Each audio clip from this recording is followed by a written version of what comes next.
कि सैया ने देखा ऐसे मैं पानी पानी हो गई।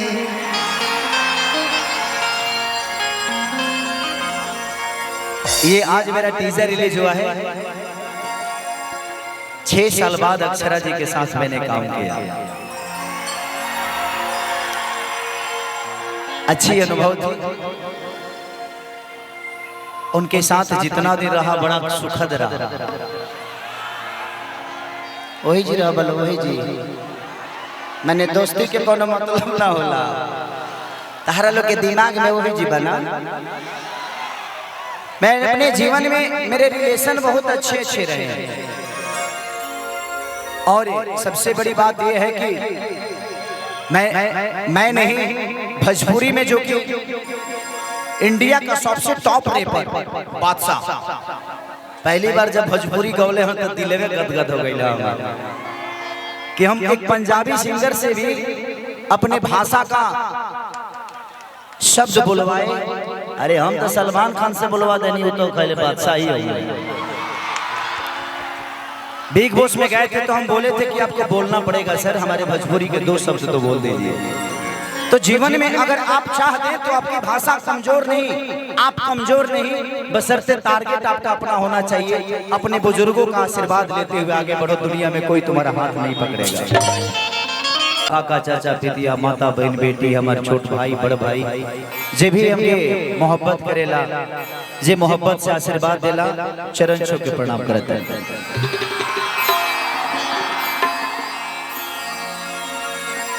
आज हमरा लगता है कि बलिया के धरती पर 6-7 साल बाद हम गावत हनी। एक बार रसड़ा ही रहनी हम गावे खातिर शादी समारोह में, और आज दूसरी बेरावत नहीं। आज 2 साल तक कोरोने टेल देहलस। 2 साल तक केहू के हिले ना दिलस तो हम कहाँ से हिलब। घर ही में बैठ के हम गाना लिखत नहीं, हमार मौगी धुन बनावत रसी।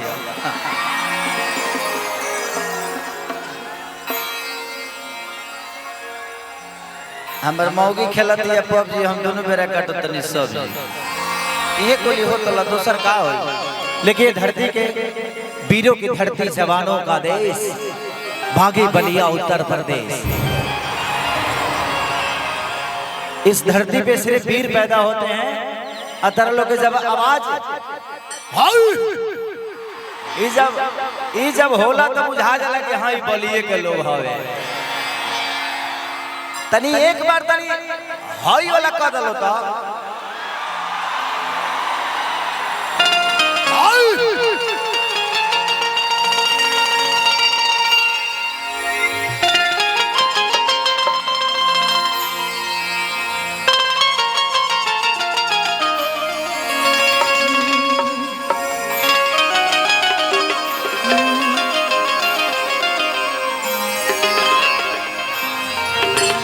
आइए आइए मानिए चाचा ओले चाचा जी के बेटा के आज रिसेप्शन में रिवर्सल के प्यार पावे खातिर खेसरिया के बुलावल गइल बा। बस शुभकामना बा वो दुल्हा दुल्हन के हजारों हजार बरिस तक की जोड़ी सलामत रहे। हमरा तरफ से शुभकामना बा, आशीर्वाद देवे के क्षमता धनिक है, बट कोशिश करी ले कि रिवर्सल के प्यार में हमेशा बना रही।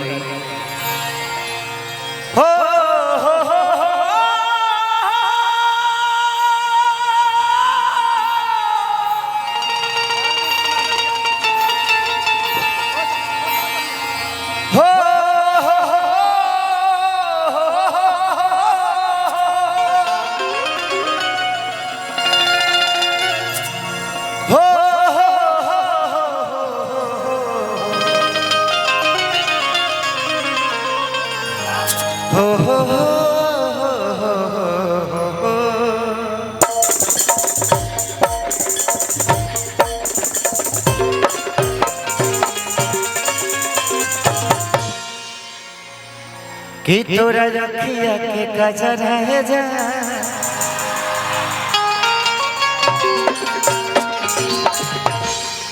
झगड़ा करा दिले बा।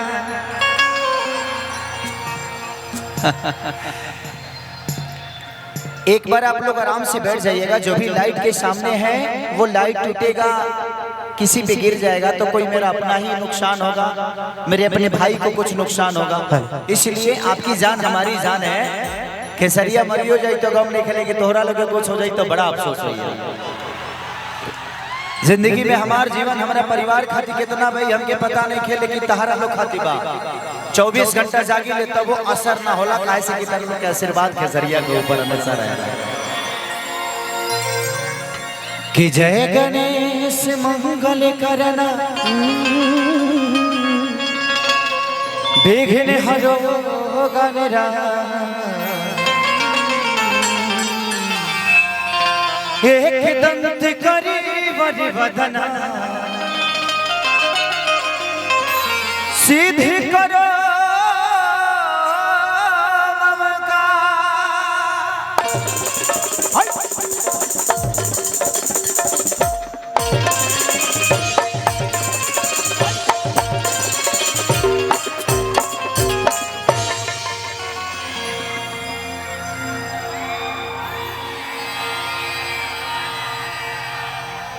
कि चुनरी तोहर माथ में बा,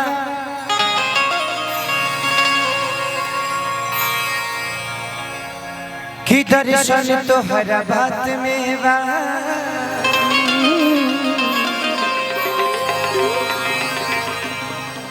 कि दे दया आशीर्वाद ये मैया, कि आज बलिया में खेसारी के इज्जत तोहरे हाथ में बा।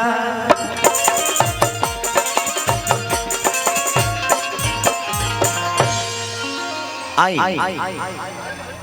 एगो भक्त माई के दरबार में गईले और का कहले कि माटी के मूर्ति से तकेली मुस्काई के जय हो। 1 2 3 4 अरे तालियां बजाओ।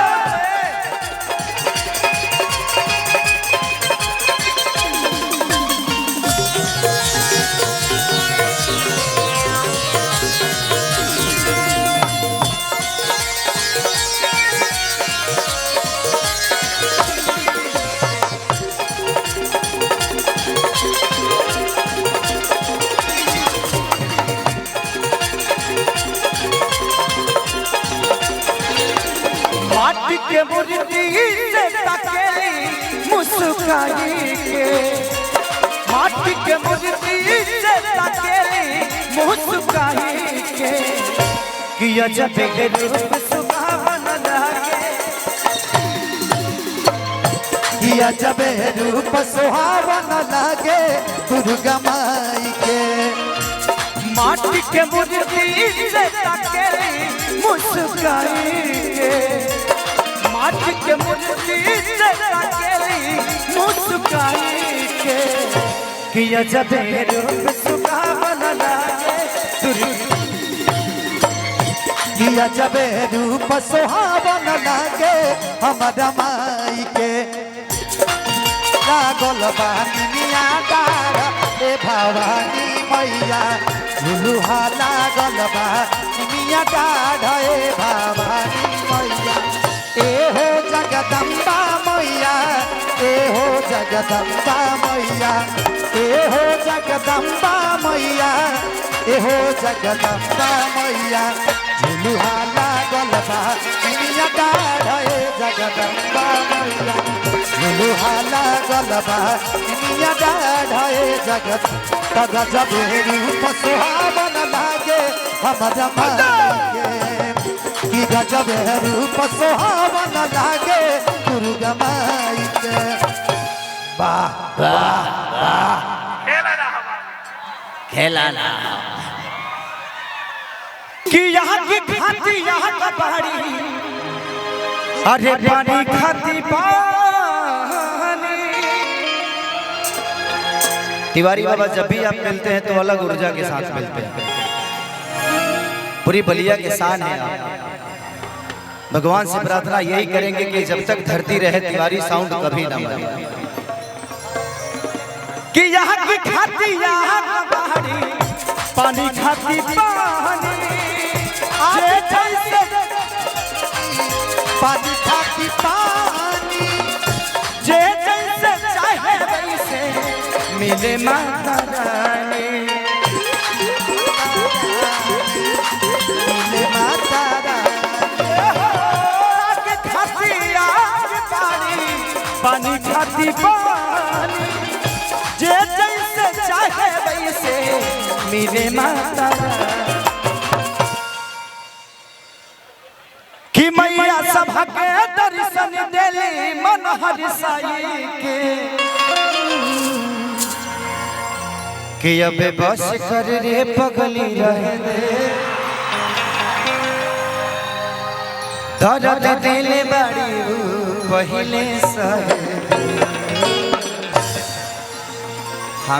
हम समझ रहे हैं आप लोगों का प्रॉब्लम कि आप लोग वही हैं कि नहीं हर में रहल टूटी ससुरवा में गोटैलू जा तलागे सोइए के बेलल रोटी खइलू जा। लेकिन लइकवा कहता कि मैया सभा के दर्शन देली मन हरिसाई के तो जब रूप सुखावन लागे किया जब रूप सुहावन लागे दुर्गा माई के ना पैबा हमरा के तर पाके तू बोला ना पैबा बोला जाई बाकी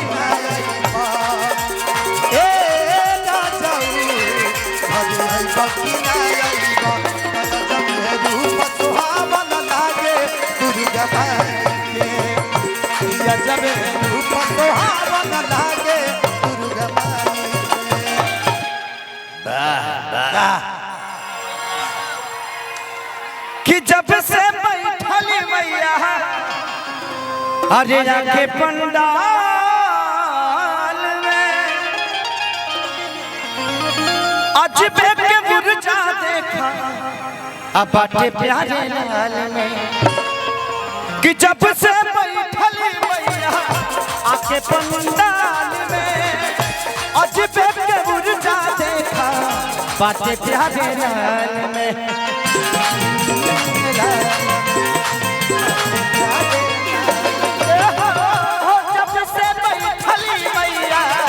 आके पंडाल में अजबे के मुरझा देखा बाटे प्यारे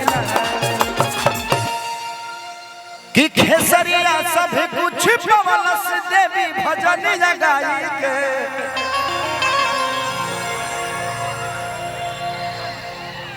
जिंदगी में हिम्मत न हारो विचारो न राम को। हम अपना जीवन में हम करोड़पति बाप के बेटा तो रहनी ना तू लोग जानते बड़ा,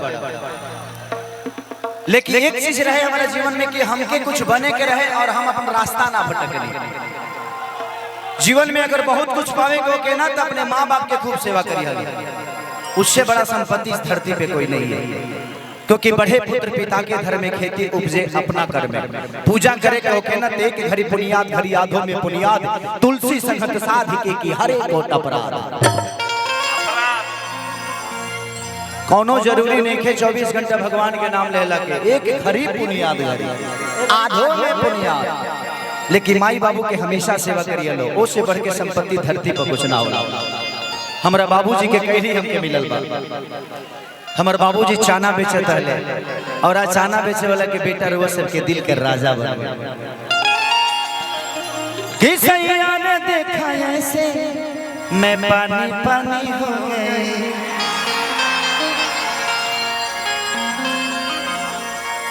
ये आज मेरा टीजर रिलीज हुआ है। 6 साल बाद अक्षरा जी के साथ मैंने काम किया। अच्छी अनुभव थी।